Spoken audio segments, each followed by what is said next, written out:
नमस्कार। दिल्ली होमगार्ड नाम सुनते ही जो सबसे पहला सवाल दिमाग में आता है वो है सैलरी कितनी मिलेगी। तो आज इसी की पूरी सच्चाई जानने की कोशिश करते हैं।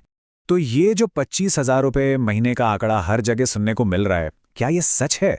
मतलब क्या सच में इतनी सैलरी हाथ में आती है या फिर कहानी में कोई ट्विस्ट है?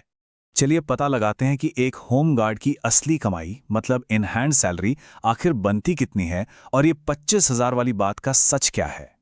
हाँ, ये बात तो बिल्कुल सही है कि एक होमगार्ड 22,000 से 25,000 रुपये महीना कमा सकता है। लेकिन कहानी में जो सबसे बड़ा लेकिन है ना, वो यहीं से शुरू होता है और इसे समझना बहुत बहुत जरूरी है।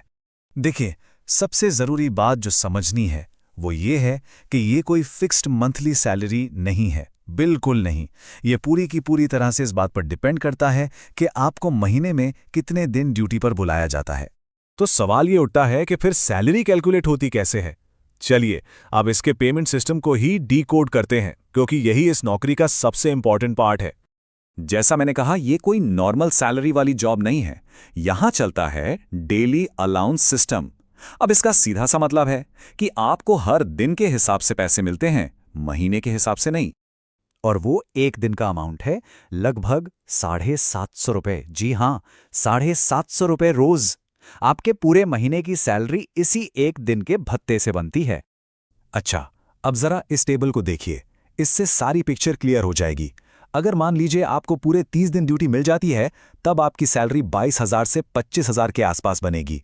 लेकिन अगर ड्यूटी सिर्फ 20 दिन की ही मिली तो सैलरी सीधा नीचे आकर 15,000 से 18,000 रह जाती है। और यही यही इस जॉब की सबसे बड़ी सच्चाई है। ठीक है, पैसों की बात तो हो गई, पर क्या इस जॉब में सैलरी के अलावा भी कुछ फायदे हैं? चलिए अब जरा उन पर भी एक नजर डाल लेते हैं। और हाँ, एक बहुत ही अच्छी और जरूरी बात, यहां मेल और फीमेल गार्ड की सैलरी में कोई फर्क नहीं होता, बिल्कुल नहीं।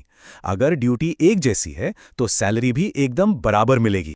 देखिए, कुछ फायदे ऐसे होते हैं जिन्हें पैसों में नहीं तौला जा सकता। जैसे आपको पुलिस के साथ काम करने का डायरेक्ट एक्सपीरियंस मिलता है।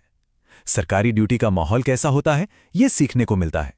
सोचिए, त्योहारों या इलेक्शन के टाइम पर आपकी एक इंपॉर्टेंट भूमिका होती है, और यह सारा एक्सपीरियंस आगे चलकर पुलिस भर्ती जैसी जॉब्स में एक बहुत बड़ा प्लस पॉइंट बन सकता है।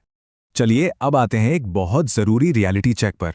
यह समझना बहुत जरूरी है कि यह जॉब असल में है क्या, और उससे भी ज्यादा जरूरी, ये क्या नहीं है। ये लाइन अपने दिमाग में एकदम साफ कर लीजिए। होमगार्ड की नौकरी कोई परमानेंट जॉब नहीं है, ये एक वॉलंटियर बेस्ड रोल है, मतलब एक स्वयंसेवी की भूमिका। तो चलिए कुछ मिथ्स को फटाफट बर्स्ट करते हैं। नंबर 1, ये कोई परमानेंट यानी पक्की सरकारी नौकरी नहीं है, क्रॉस। नंबर 2, इसमें आपको कोई पेंशन या पीएफ जैसे रिटायरमेंट फायदे नहीं मिलते, क्रॉस। और नंबर 3, जैसा हम शुरू से बात कर रहे हैं, इसमें कोई फिक्स्ड मंथली सैलरी नहीं है, सब कुछ ड्यूटी के दिनों पर टिका है, क्रॉस। तो ठीक है, इतनी सारी बातों के बाद आखिर में हमें क्या याद रखना है? चलिए एक क्विक रिकैप करते हैं। तो कमाई के 2 सिनेरियो बनते हैं। पहला, अगर आपको फुल ड्यूटी मिलती है, मतलब पूरा महीना, तो आप 23,000 से 25,000 रुपए तक उम्मीद कर सकते हैं। और दूसरा, अगर ड्यूटी कम ज्यादा होती है तो इनकम 10,000 से 18,000 के बीच भी रह सकती है। तो बस ये 4 बातें गांठ बांध लीजिए। पेमेंट डेली अलाउंस सिस्टम पर है, मेल फीमेल गार्ड की सैलरी बराबर है, ये परमानेंट जॉब नहीं, एक वॉलंटियर रोल है, और इसमें कोई पेंशन या पीएफ नहीं है। तो अब आखिरी सवाल यही है कि क्या ये वॉलंटियर रोल किसी के करियर के लिए सही अगला कदम है? खैर, अब जब सारी सच्चाई सामने है तो इसका जवाब तो हर किसी को अपने लिए खुद ही ढूंढना होगा।